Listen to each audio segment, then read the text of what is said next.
नमस्कार, मैं हूं आपके साथ पलक शर्मा। आइए नजर डालते हैं फटाफट खबरों की ओर। मुख्यमंत्री अरविंद केजरीवाल ने रविवार को आवास पर पार्टी विधायकों के साथ बैठक की। इस मौके पर उन्होंने कहा कि मेरे जेल जाने के बाद पार्टी और मजबूत हुई है। सभी विधायकों ने शानदार काम किया। दिल्ली के लोगों को बिजली, पानी, दवाई मिलने में कोई दिक्कत नहीं हुई। बैठक के दौरान सांसद संजय सिंह सहित सभी विधायकों ने संकल्प लेते हुए कहा कि हम एक सब परिवार हैं, हम ना टूटेंगे ना झुकेंगे। आप कई गुना ज्यादा ऊर्जा के साथ काम करें।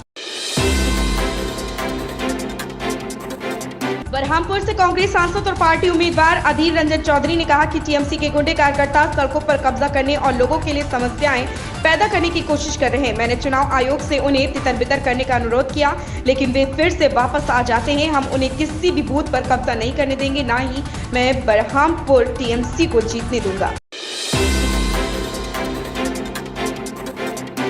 बिहार के सारण में चुनावी सभा को संबोधित करते हुए प्रधानमंत्री नरेंद्र मोदी ने कहा कि यह चुनाव विकसित भारत के संकल्प का चुनाव है। आज दुनिया में भारत की साख भी है और भारत की धाक भी है। भारत का रुतबा बढ़ाने के लिए यह चुनाव है। यह चुनाव देश की साख, धाक और रुतबा बढ़ाने के लिए। उन्होंने कहा कि आपने मुझे एक जिम्मेदारी दी है और उससे मैं पूरी ईमानदारी से निभा रहा हूँ। सीबीएसई बोर्ड ने बहुप्रतीक्षित कक्षा 12वीं का रिजल्ट घोषित कर दिया है। इस बार कक्षा 12वीं में 87.98% बच्चे पास हुए। छात्र सीबीएसई बोर्ड रिजल्ट की आधिकारिक वेबसाइट result.cbse.nic.in पर जाकर अपना रिजल्ट चेक कर सकते हैं। मेरठ में केएल स्कूल की राम्या सिंगर और दीवान की मानसी ने 99.4% अंक पाकर 12वीं में जिले में सबसे ज्यादा अंक हासिल किया है। हैदराबाद लोकसभा क्षेत्र से भाजपा उम्मीदवार माधवी लता का एक वीडियो सामने आया, जिसमें वह मतदान केंद्र के अंदर मुस्लिम महिलाओं से बुर्का हटाने की बात कह रही। हैदराबाद लोकसभा सीट से चुनाव लड़ रही भाजपा की प्रत्याशी माधवी लता पर एफआईआर दर्ज हुई है। बताया जा रहा है कि मलकपेट पुलिस स्टेशन में यह केस दर्ज किया गया है। दिल्ली के मुख्यमंत्री अरविंद केजरीवाल को एक और राहत मिली। दिल्ली हाईकोर्ट के बाद अब सुप्रीम कोर्ट ने भी केजरीवाल को मुख्यमंत्री पद से हटाने की मांग को लेकर दायर याचिका खारिज कर दी। शीर्ष अदालत का कहना है कि उनके पास केजरीवाल से सीएम पद से हटने के लिए पूछने का कोई कानूनी अधिकार नहीं है।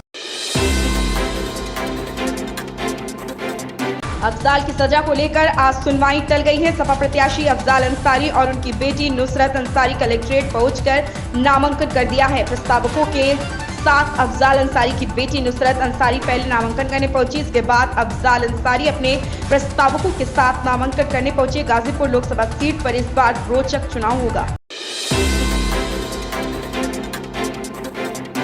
देश के पूर्वी, मध्य और दक्षिण भाग में मौसम का मिजाज एक बार फिर बिगड़ गया है। पश्चिम बंगाल के उप हिमालयी क्षेत्रों, बिहार, झारखंड, पश्चिम मध्य प्रदेश समेत आंतरिक कर्नाटक और तमिलनाडु तक में पिछले 24 घंटे के दौरान अलग अलग स्थानों पर भारी वर्षा हुई। कई जगहों पर आंधी और तूफान का असर देखा गया।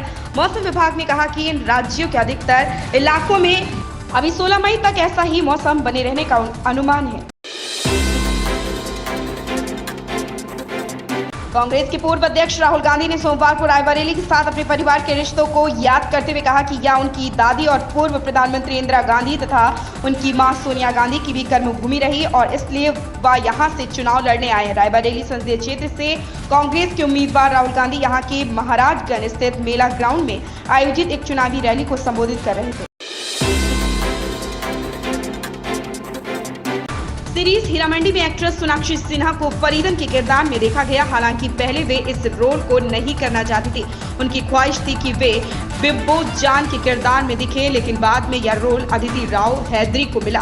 फरीदन के किरदार में भी सोनाक्षी ने उम्दा काम किया। उनका काम देख सीरीज के डायरेक्टर संजय लीला बंसाली भी खुद को तारीफ करने से रोक नहीं पाए। जब उन्होंने सोनाक्षी की तारीफ की तो एक्ट्रेस बेहोश होने वाली थी।